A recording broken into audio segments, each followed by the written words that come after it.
All right, good morning, everyone. Happy Rotary Thursday. It is about that time. We'll go ahead and call the meeting to order. All right. Nice to see everybody's smiling face, both on this side and on the Zoom side. So good morning, everyone. We're going to go ahead and start with the invocation.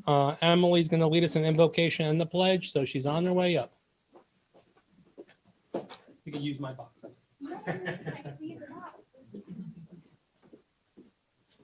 Good morning.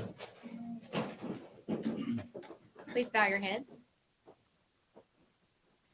Heavenly Father, thank you for bringing us together, both virtually and in person, on this beautiful day in this country of freedom. This week, we honor those who have served to keep those freedoms, and may you bless them and their families. Please watch over those that continue to guard freedom and be with the families of those that sacrificed everything in doing so. We ask for your presence and guidance in the days ahead, and to grant our leaders the wisdom to keep your will at the forefront of their decision-making. Grant us the patience to be ever mindful of your blessings. Please bless this food as nourishment to our minds and bodies, and in your holy name we pray. Amen. Please face the flag. I pledge allegiance to the flag of the United States of America, and to the republic for which it stands, one nation, under God, indivisible, with liberty and justice for all.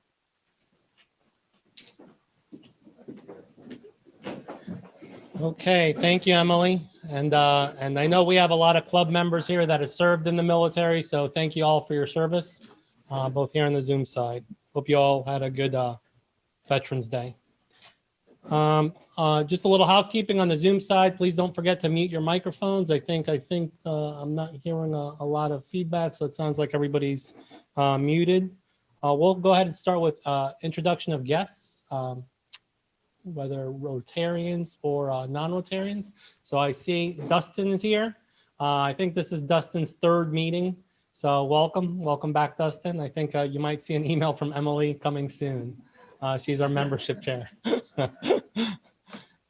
Any other visitors, non-Rotarian visitors, aside from our guest speaker, Kathy, who we'll hear from in a couple of minutes? Any visitors on the Zoom side? All right. Any visiting Rotarians? Any visiting Rotarians on the Zoom side? Okay, I think it's all family today, so we will go ahead and move on to announcements. I'll start with one announcement, and then we'll move around the club. I just want to give kudos to the Rainbow Mountain cleanup crew. Don Faint, Chief Bailey was out there. Alex Hazy, of course, from our satellite crew, organized it, and we had a lot of fun. It was a beautiful day. Not a lot of trash, which is great for Madison. So Madison's doing a good job keeping that trail nice and clean. So I also wanted to give some kudos to Bob Barnes and Tom Lemieux. I think Tom's with us on the Zoom side. They've really started joining in on those wheelchair builds. And I think this last weekend, they winterized some homes. Maybe it's a CASA initiative. So they winterized 4 homes to help with CASA with the Huntsville Rotary Club. So thank you, Bob. Thank you, Tom, for continuing to assist with those things. Any other announcements, brags, good things that are happening? Yeah. Hey, Peter, can you hear me? Huh? Can you hear me? All right. Yes. Just of note, I was able to find RLI-3 in a different district in Tennessee and took the first half last Saturday morning. Next half will be a week from Saturday, and that's it. It's 5 hours. The other thing is, if you'll recall, several months ago, I can't remember the date, we had a run out at Palmer Park that Rotary supported, and we received a pretty good contribution from that.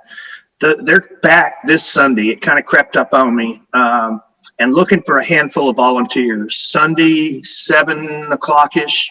Race starts at 8 at Palmer Park, and it is called the Whiskey Run.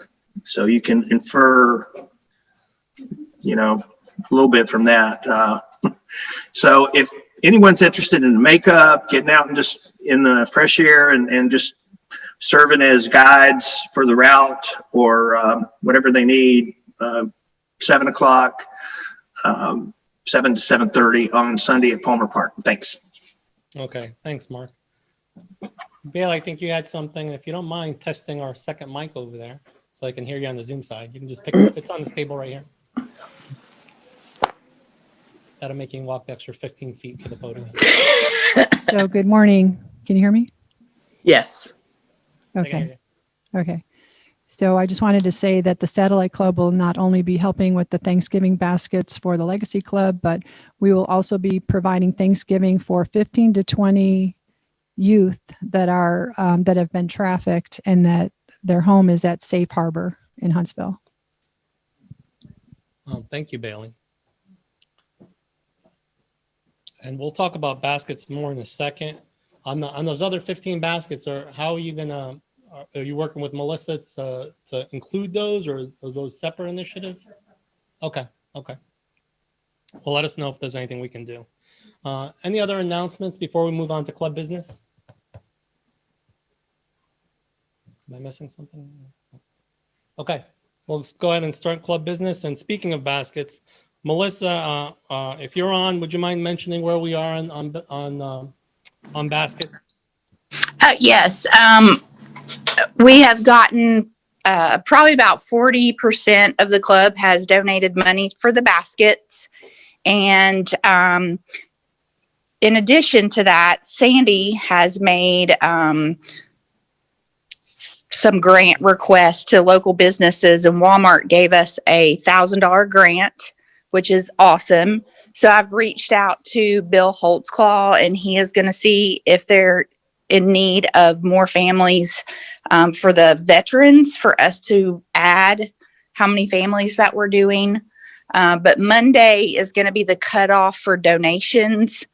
You can, like I said, drop it by my office here at the work, or you can Venmo me the money, whichever one is the easiest. And next Wednesday night at 5:30, we're going to get together at my bank and assemble the baskets like we did last year. So if you are interested in volunteering, please let me know. And look forward to seeing everybody on Wednesday. Thanks, Melissa. So just to repeat some of the important parts, Monday is the deadline to get the money to you, which we can Venmo that or any other way to get to you. And then next Wednesday, we're going to put the baskets together. Is that right? Yes, that's correct. Okay. And just let you know if we plan to help with that. Okay. Thank you. Oh, and Peter, last year we had some kids that came. That's fine. If you want to bring your kids to help and let them participate, feel free to do that as well. Okay. I think we're doing right now, is it about 30 baskets?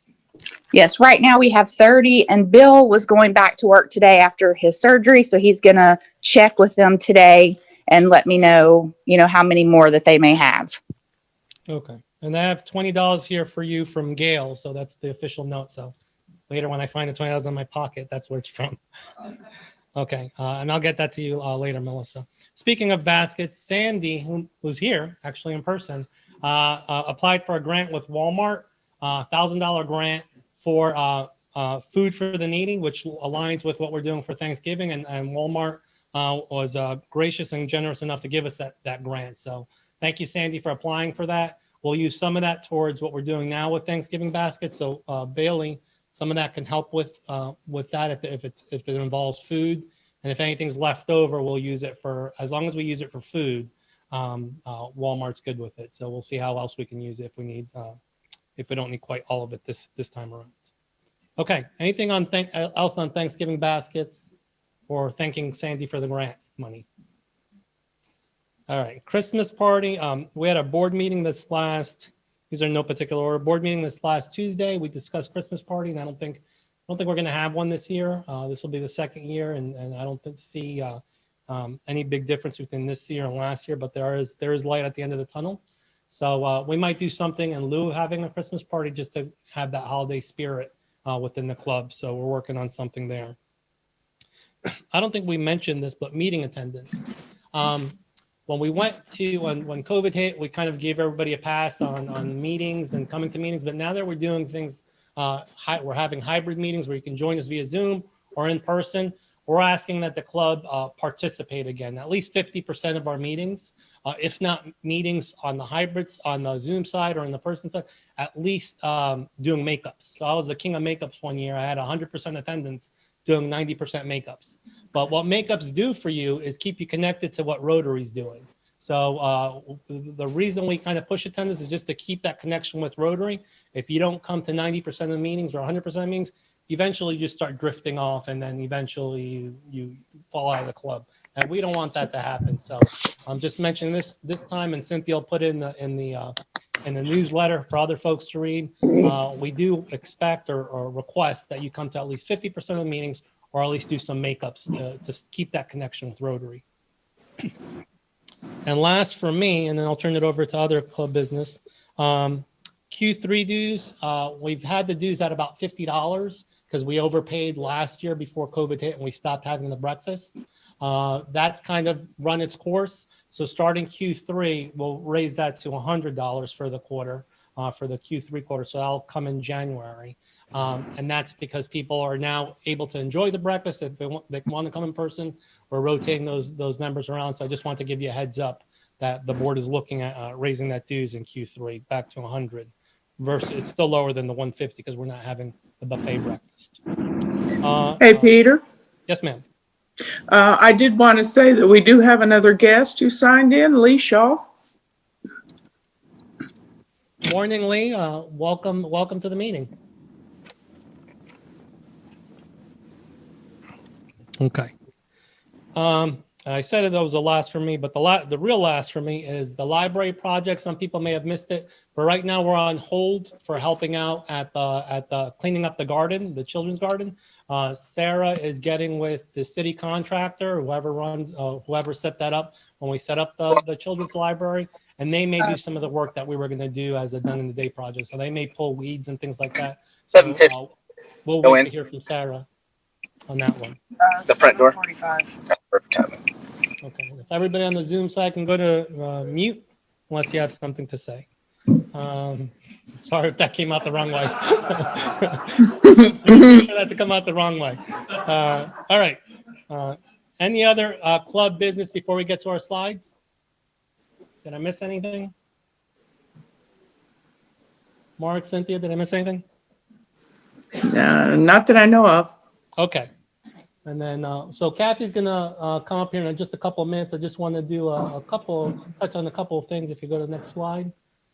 I purposely didn't talk about what we did with K-Tech. They deserve some kudos to the folks from the club that participated in that. Last Tuesday, was it? I think it was last Tuesday, this past Tuesday.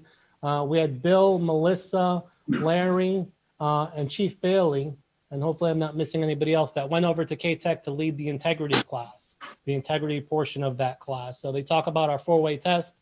They talk about other things that of course, Rotary is the perfect fit to discuss integrity. So I just want to thank Bill for that as our vocational chair, and then the Rotarians that participated in it. Bill said it went really well. They'll let us know that next date so other Rotarians can participate. Is there anything you want to add on to that, Bill? No, it's just the only thing I would add is that if there are other folks that are interested in participating, the crew that you see there, in particular, David and Melissa and Larry, we've all participated in every one. Not saying we won't do it again, but if someone else would like to participate, it's pretty much got it down to a boilerplate delivery. So we would welcome someone that wants to tag in, tag out. Thank you. Thank you, Bill. All right, next slide. So we didn't have a lot of birthdays or Rotary anniversaries, but we did have one wedding anniversary this week. And I think it's fair game to put this picture up here because Dan posted it yesterday on Facebook a couple days ago. So Dan and Susie are celebrating their 25-year wedding anniversary on the 18th. And of course, you know they're happy because they survived Susie forgetting to put the attachment back on the machine and giving Dan this haircut. Is there any more story behind that, Dan? All right, so happy anniversary, Dan and Susie. And the next slide, please, friend. And of course, we're going to hear a little bit more about the Monarch Butterflies, and there's a big Rotary connection there, and hopefully Kathy will touch on that Rotary connection. The Sunset crew will be meeting on the 17th if anybody wants to join them at Old Black Bear. Mazda Toyota VP will be here on the 19th to talk about all the updates to that plant and what's going on there. And of course, happy Thanksgiving. No meeting on November 26th, so mark your calendars. With that, I'm gonna turn this over to Bailey so she can introduce our guest speaker today. Bailey.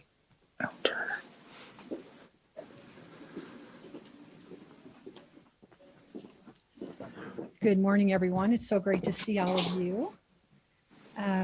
When I saw what Cynthia put in the newsletter about the plight of the Monarch and Rotary's involvement in trying to protect the Monarch, I thought of one person, and that's my dear friend Kathy Gardner, who is not only a master gardener, but she has a butterfly habitat in her backyard in Madison. And she sends us pictures. Oh, here's the little guy. You know, keeps us updated. Wow. And there are many. Cynthia, mute, please. What's that? You're good. You're good. Okay. So there are many great things about Kathy Gardner, including the fact that she is a fellow military veteran. She works at Army Materiel Command up in legal counsel. She's got more 4-star notes wallpapered across her office than anyone you've ever seen. And she's just a really great person, and I could not ask for a better friend. So Kathy.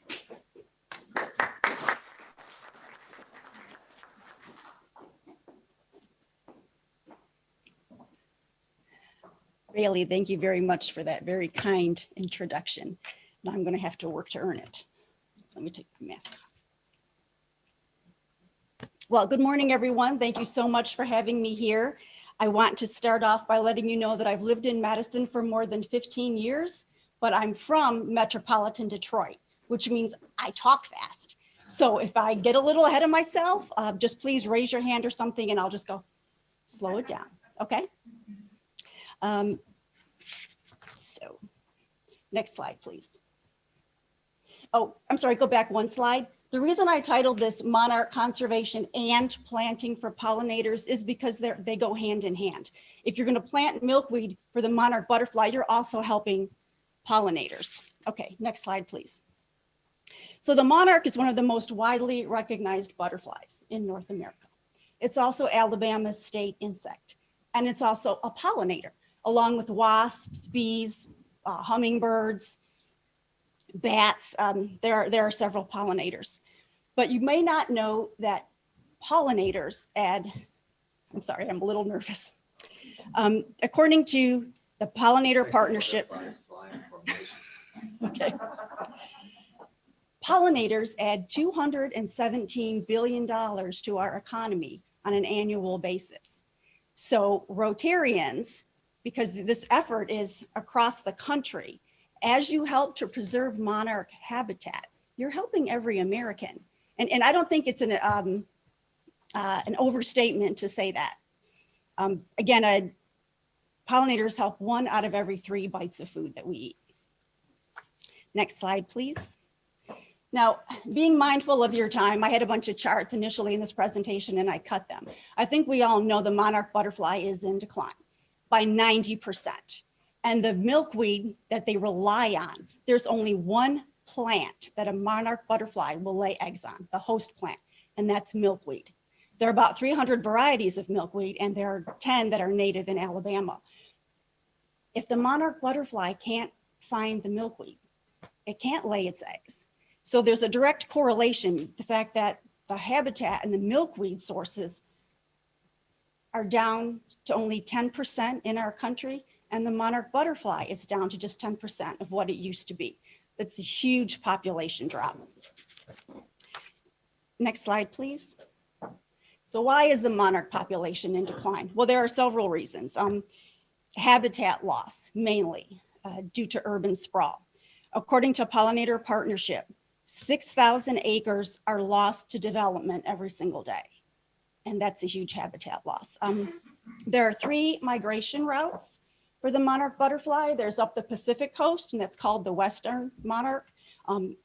So if I were giving this presentation in California, I would say the #1 thing is climate change because of the forest fires, all those fires. But in our area, the second migration route is up the Atlantic coast. We're very fortunate in the Tennessee Valley because we experience 2 migrations. I just get a kick out of that. We get to see them in the spring, we get to see them in the fall. And they come up from the Gulf Coast in Louisiana and Mississippi. They go as far north as Michigan. They go to Canada. They make this journey 2,500 to 3,000 miles in the spring, and then they do it again in the fall. But it's different ones doing it in the fall. Monarchs only live about 2 to 5 weeks. The monarchs that emerge from chrysalis here in Alabama in the fall, they make it all the way to the overwintering grounds in Mexico, central Mexico. They're the super generation because they live longer. And they make the migration to the Gulf Coast area, lay their eggs, and that's the end of their life cycle.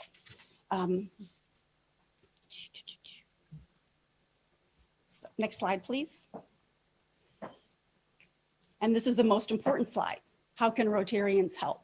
Well, Rotarians already, from the newsletter that was shared with me, you're looking to have this be a nationwide effort.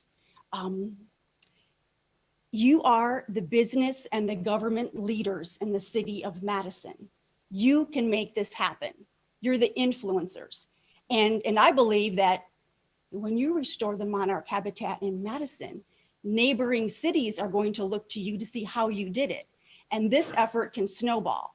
I believe it's statewide in the state of Illinois, but as other states come on board and do this effort, you are going to make a tremendous difference. And I thank you for that. I really appreciate it. So I'd like to hit every point on this slide because this is, again, the most important one. What you can do is plant milkweed and plant nectar sources because they need food. And it really is that simple. You can grow milkweed in your backyard.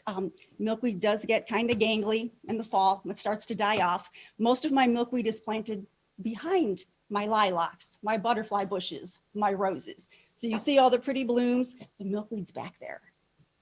And also the caterpillars need something to climb up, you know, once they try to go to form their chrysalis. So it's good to have other sources. Again, I don't have the expertise to know how to work with utility companies to identify easements and rights of way, but you do.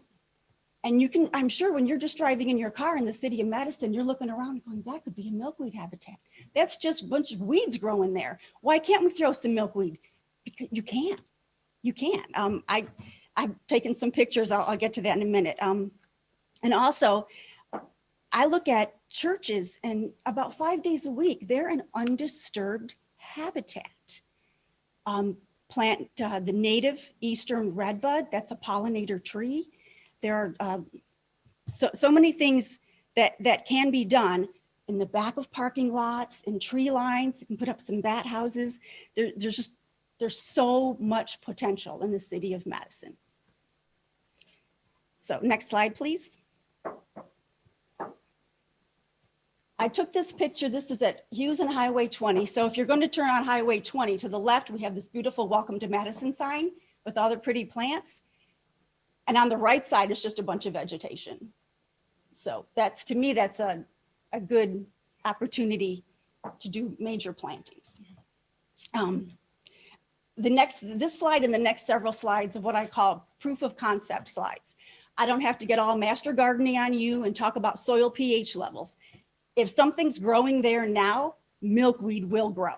Remember, it's a weed and it grows naturally, until the habitat kind of was, taken away because of herbicide runoff. It just grew naturally.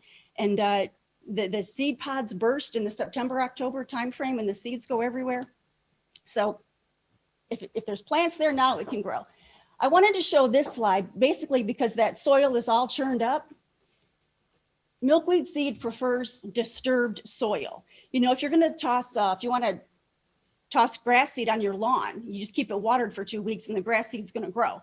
If you do that with milkweed onto a hard surface or compact soil, it might as well be concrete because milkweed wants to nestle in.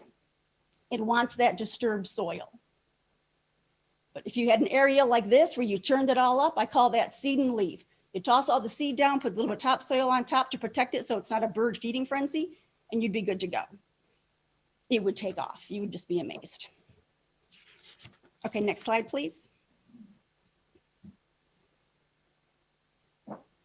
So I'm going to call this my if I were queen for a day slide.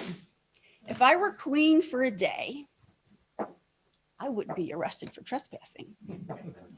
And I would take a bucket of topsoil. I would take a whole bunch of seed and a shovel after a rain when the ground is soft. And I would go up one side. I would dig a hole, throw in some topsoil, mix around the soil, throw in some seed, put some topsoil on top, walk a couple of feet and do it again and do it again. I would go up the hill, turn around and come back down the other side. Might take a few days. That might be a lot of work. But again, vegetation is already growing there. So I believe milkweed would grow. Next slide, please.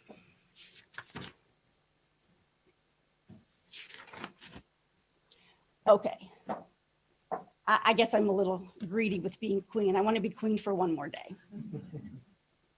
What I would do here is in the springtime, I would plant the milkweed and then I would plant nectar plants because this is, I don't know who owns this land. Maybe it's state owned because it's so close to 565.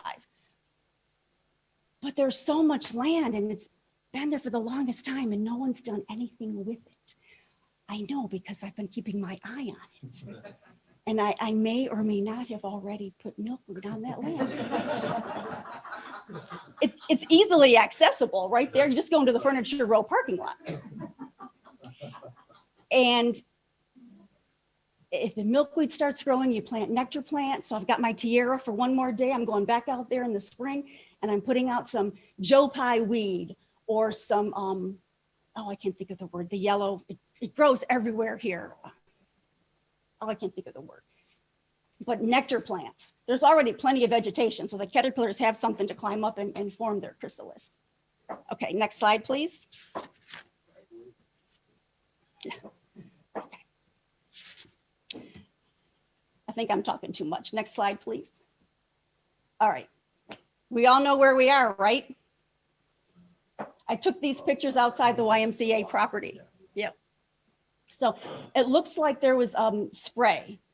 There's a lot of vegetation growing, but you can tell there's like burn lines. So it looks like there was probably an herbicide spray. When herbicide is sprayed, it can stay in the soil for up to 18 months. So milkweed seed will not germinate. But I believe this space, because it's undisturbed, because it's off to the side, would be a great place to plant milkweed and nectar sources. The problem with spraying is spraying doesn't discriminate, right? It's going to kill everything. It's going to kill native wildflowers to Alabama. So that'd be a tough spot to overseed and walk away because the seed's not going to germinate for quite a while. Okay, next slide, please. So kind of milkweed planting 101. Milkweed can be invasive. So I recommend strongly that you limit your plantings to the 10 varieties that grow in Alabama. I shared some seeds with you. That is one of the 10. I would not give you seeds that would be invasive to Alabama. They would yank my Master Gardener certificate away. So I've talked earlier about what I call weed and seed. Take my shovel, toss the seed, cover it with topsoil. Another way to plant milkweed in areas that may have been sprayed. It's time for some visuals. I'll show you how I cheat. You've heard of Johnny Appleseed. My husband calls me Kathy Milkweed Seed. So I take something like this. This I bought, these are 50 cents. You can buy them pretty much everywhere. Here's the solid one. Now, plants have two different root systems. They can either be like this, like an octopus, or they can have a very long tap root. Milkweed has a long tap root. So I cut a hole in the bottom of this. I do the same thing here. And I've cut holes. So that the plastic is just to keep the structure while the seeds grow. So I throw topsoil in there. I throw the seed in there. I'm planting it about 1/4 inch to 1/2 inch deep. I do this like on my driveway or in my backyard around February, March timeframe after the frost. That way, first of all, I won't forget about it. It's in my driveway. I can't not see it. And I can water it every day for 2 weeks. Then when I've got the seedlings and they're a good, good size, well, this gets put aside to be reused. Now I find my spot, which I may or may not have approval to access. Oh no, that's right, I'm queen, I can trespass. And then I pull it out of here. I dig my hole, I throw some topsoil in, I take this, it's retained its shape, and I put it in the hole. And the milkweed can grow right through here. So that's my cheat to get milkweed to grow in areas where there may have been spray, or, let's face it, if you're gonna pick a spot, maybe up on an easement, a half mile up, who's gonna go out there and water it every day for 2 to 3 weeks while that seed germinates? That's quite a tall task. This is so much easier. So, okay, I don't know if you have a lot of questions on milkweed planting, but feel free to share these slides. I tried to do like the slides to be a reference for you. So full sun, you have to have nectar sources. In the Master Gardener world, we talk about perennials. They sleep, creep, and leap. So the first year they're sleeping, they're just trying to get established. And this is true of your bulbs or your lilies and all that. The second year they're creeping, they're starting to grow underground. They're sharing their root systems. And the third year they're fully established and they're taking off. So you'll need to be patient with your habitats. Please don't get discouraged. Okay, next slide. So I talked about seed and leaf. I wanted to give you an idea of how much it would cost. If I were the queen for a day and I worked that area next to Furniture Row, I think I could really do some good $200 to $300. That's including planting a bunch of nectar plants. But a cost estimate, I'm kind of a visual person, so I had to map out the driveway, and I'm married to an engineer, so that helped. He did the math for me. So to give you an idea of like a 15 by 15 plot, it cost about $30. Because I would recommend putting some topsoil in with the seed and then covering it with hay, because again, you don't want a bird feeding frenzy. Okay, I've shared my visuals. Next slide, please. Now, it all depends on how much you want to do, how much time you have.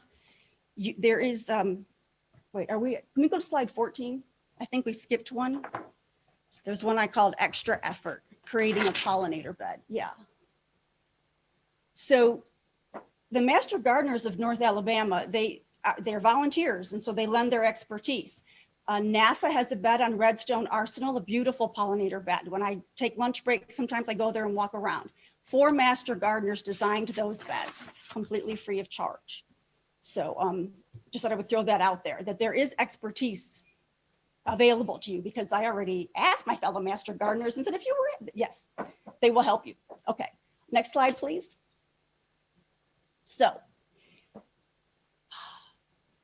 bottom line up front, or a disclaimer, I do not have the expertise to help you doing a very large scale project like this. There are resources available, and I added them at the end under resources and reference material. I can provide guidance to you on milkweed and on the Monarch Butterfly, but a large scale project like this, which would be wonderful if you did, got to rely on someone else. Sorry. It's just beyond my knowledge base, but it would be important to prep the soil.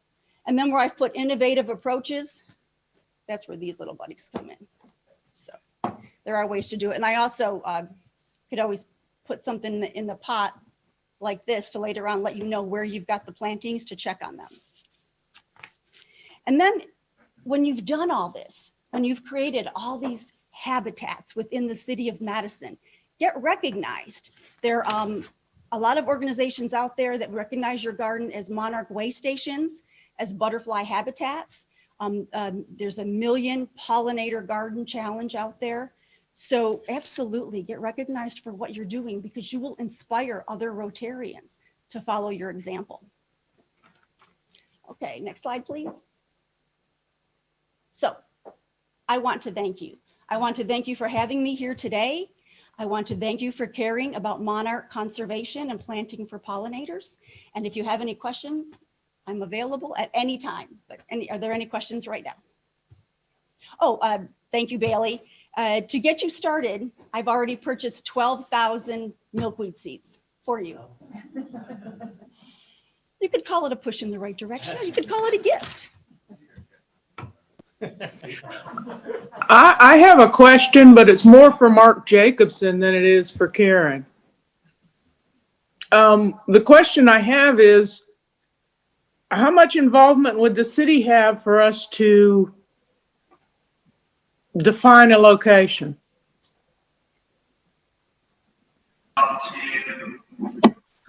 Probably a couple departments, city engineer, public works, recreation. If you're talking parks and rights of way. And as Karen said in her brief, that I know it's probably easier for the city to go around and spray quote unquote weeds. So would there be also, that would also be the maintenance department or something? Yeah, I mean, we'd have to work it again, depending on where it is and what the process currently is versus what it might be. Okay. It just required discussion. I have a quick question too, and I guess a follow up to Cynthia and Mark. If it's established, you could probably put a sign on it. Signs around it that it's a no spray area, very similar to what you see with some of the farmers. But my question would be, you made a mention, Karen, about it being invasive, and I'm always concerned about invasive plants and how you bound them, how you contain them, so that a good idea now doesn't become a problem a decade from now. So by the term invasive, that just threw a red flag up for me. And I'm by no means a master gardener. I will kill anything by accident. But if you could just touch on that a little bit and help us. I kind of want to do this at some other property that I have. I'm interested in, just because I like to see the wildlife and whatnot. But the invasive thing concerned me, so I'll let you address that. Okay, so I do have several slides that are reference slides. If you could go please to slide 19. This might be hard to read, but there are 10 milkweed species that are native to Alabama. Those are non-invasive because they're native to Alabama. There are 300 or 400 milkweed species. So you would not want to take a plant that grows extremely well in Michigan or New York or Minnesota and bring it here, because it could become invasive here. With our climate, it could take over. So you're absolutely right. We do not want to plant invasive species of milkweed here in Alabama. I've provided the list of 10 that are native. I would recommend strongly that you only plant these 10 species. And I've also included several references, resource sources, and links in these slides. There's actually planting guides that have already been prepared for everyone interested in planting milkweed, government sources that say what nectar sources and what plants to plant in by region. And again, that link is part of this deck. So that, if do I plant Joe Pye weed as a nectar source? Well, absolutely yes, here in Alabama. But maybe you're from a different area. The Huntsville, Madison area, we're full of transplants. And maybe up in Michigan, you had this wonderful plant and it grew really, really great. Now you want to plant it here. I would check that source first to make sure that you're not bringing an invasive species to your yard. Does that answer your question, sir? And I got those slides so I can send them out to the club. Okay. Are there any other questions? Yes, sir. Now, you mentioned earlier that I think pollinators add $217 billion to the economy, which is a very significant number. I would just be curious how exactly they're adding that much value to the economy. Because we rely on the pollinators for food, to pollinate the food for food sources. I can provide you with the website that I got that from. But yeah, we need pollinators for the food, yeah. Otherwise, you can't eat. Karen, do you happen to know if the Botanical Gardens has a milkweed area, pollinator area, etc.? Yes, they do. In fact, the Botanical Gardens has a beautiful area and a beautiful butterfly house. And I've relied on the expertise at the Huntsville Botanical Garden to help me with the monarchs that I raise in my yard. There are some experts there. We had a problem a while back with there's a parasite that can be a real problem in Alabama because of the heat. And Amanda was one of the names, and I forget the other, but they were extremely knowledgeable on the monarch butterfly and butterflies in general and pollinators. And they helped us, provided us with guidance on how to help our monarchs and eliminate the OE parasite virus from our butterflies. I hope I answered your question, but the Huntsville Botanical Garden is a wonderful resource of information, and they do have a beautiful pollinator bed, milkweed bed. Do you happen to have a map of the travel zones? I've seen one, and it's actually I think I saw it in the Rotary document. So if anybody is interested, they are very prevalent in our area. The other thing that we might look at doing is using the schools as a resource, because the kids would get to see monarchs twice a year, which I think would be pretty cool. Yes, it would be very cool. I spoke with someone a couple of years ago. I did a speaking engagement on composting, and the young lady was a student at Bob Jones High School, and she told me that they had pollinator beds and they were growing milkweed. I don't know the status of that. My daughter's long since graduated from Bob Jones. She's in her 30s. So, but I don't know if Bob Jones still does that. But you're absolutely right, ma'am. It's wonderful. We're to me, okay, I'm a geek. I'm a gardening geek. I think it's wonderful that we get to see 2 migrations here in northern Alabama. Just it's a treat. Any other questions? So Kathy, you may have touched on this, but when do we plant these seeds? What is there a time of year that's better than other times of year? Yes, sir. To me, the best time of year is October, November, because that's when the milkweed pods naturally burst. So Mother Nature has already said, this is the time to plant the seed. So if we did it in November, that way Mother Nature does the cold stratification for us. We're going to have freeze thaw cycles, even here in Alabama. And then our spring rains germinate the seed, and the seed will come up. If we aren't able to do it in the November timeframe, we can go into December, because again, it all depends on our weather here, and it's been pretty mild. It was 80 degrees yesterday, I think. Not so this morning. Otherwise, we start in the spring after the last frost, February, March timeframe, and that's when my little cheats come in. So you can take that seed that I've given you, and you can store it in the refrigerator. What I tend to do is right before I'm starting to plant, I'll take my seed and I'll put it in my freezer for a couple of days and back in my refrigerator, my freezer for a couple of days. I buy the seed. There are several sources to purchase the seed from. I buy from Save Our Monarchs, and they usually have a disclaimer right there that the seed has already been cold stratified, which is the freeze thaw cycle that Mother Nature does. But I just go ahead and put it in my freezer for a little bit. I figured it can't hurt, just to make sure, because if it doesn't have the cold stratification, it won't germinate. Did I answer your question, sir? Okay. So last but not least, of course, I encourage you to plant milkweed. You can do it in your backyards. You can also grow it in container plantings if you're worried about it spreading. The only thing is you can't plant it like in a shallow container. Because the milkweed has a long taproot, it needs to be a tall container with really good drainage. So thank you again for your time. I appreciate it, and I hope I was helpful to you.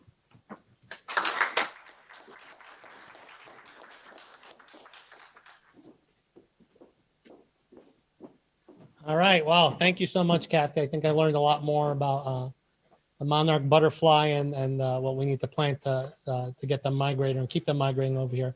We have a master gardener as well in the club.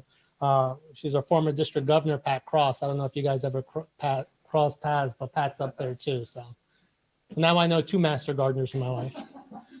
Okay. Are there any another? So we're going to look at that. Thank you, Kathy. We're going to look to see what we might do there. I don't know if we'll have a chance to do something in November or maybe something in early spring, but we're definitely going to take a look at this and see what our club can do for this initiative. Seems like fun. All right. Any other announcements before we break for the day? All right. If none, let's go ahead and stand for the 4-way test. of the things we think, say, or do first. Is it true? Second, is it fair Is to it all fair? concerned? Third, Will it build goodwill and better friendships? and fourth. Will it be beneficial to all concerned? Okay, thank you all. Have a great Thursday.